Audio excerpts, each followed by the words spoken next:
हैं, फिर वो होता है, फिर बारिश होती है, लंबे प्रयत्न करने पड़ते हैं। ये लंबे प्रयासों के कारण ये हुआ है और इतने सारे संगठनों ने, इतने सारे लोगों ने, भारतीय जनता पार्टी के कार्यकर्ताओं ने, भारतीय जनता पार्टी के केंद्रीय मंत्रियों ने, सबने विशेष करके प्रयास किए। गजेंद्र सिंह जी का बड़ा इसमें योगदान रहा, लीला जी के भी प्रयास रहे और सारे बीजेपी के, जैसलमेर के, बाड़मेर के सारे जो पूर्व विधायक, वर्तमान विधायक या संगठन के कार्यकर्ता, सबने लंबी चौड़ी खोज ने ये प्रयास किए।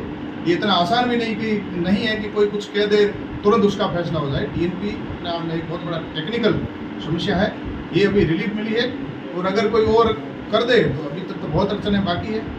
कोई करना चाहे 136 किलोमीटर का प्रोजेक्ट था जो 2016-17 में जिसकी लागत पहले 390 करोड़ रुपए थी और अब बढ़कर 872 करोड़ रुपए हो गई।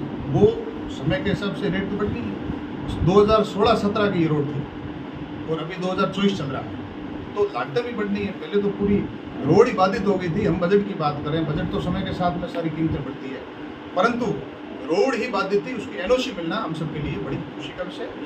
तो आप बॉर्डर के इलाकों में रहे हैं, डीएनपी क्षेत्र का भी आपने कई बार जायजा लिया है, तो वहाँ हालात किस तरह के वहाँ के लोगों के? देखिए, टावर नहीं होने के कारण कनेक्टिविटी नहीं, कहीं कोई व्यक्ति बात नहीं कर सकता। बाहर कोई धंधे के लिए गया दूसरे राज्य में, बात नहीं हो सकती। दूसरे राज्यों में रिश्तेदारी कोई बात नहीं हो सकती। पढ़ने के लिए विद्यार्थी बाहर है तो उनसे बात नहीं हो सकती। सड़क से लोग वंचित है, बिजली कनेक्शन ले नहीं सकते।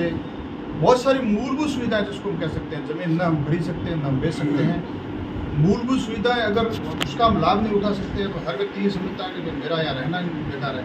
इसलिए अपने आप में एक बहुत बड़ा, हम कह सकते हैं बड़ा संकट है वहाँ के लोगों के लिए। यह अपने आप में राहत मिलना हमारे लिए बड़ी उपलब्धि है।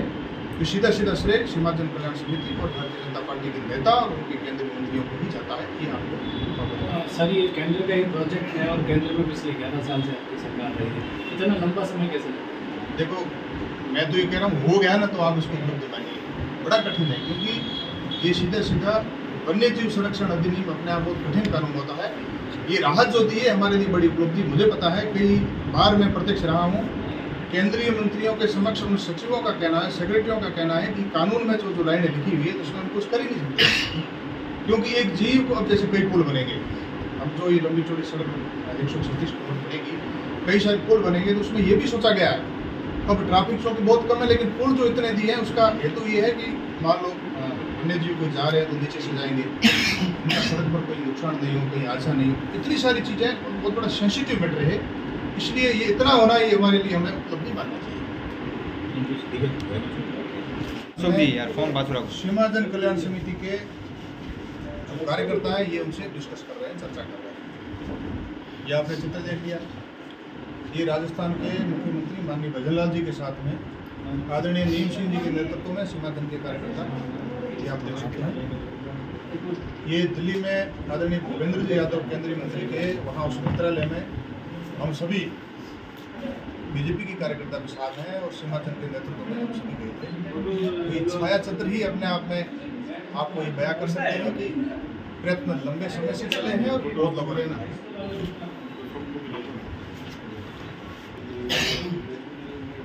साथ में चर्चा ने घेरा किया था। उस समय की खबर है, मीडिया के बंधुओं द्वारा दी गई खबर है।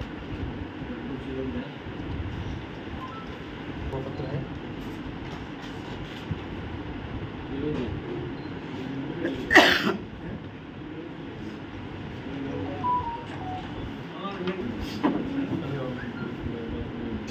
ठीक है।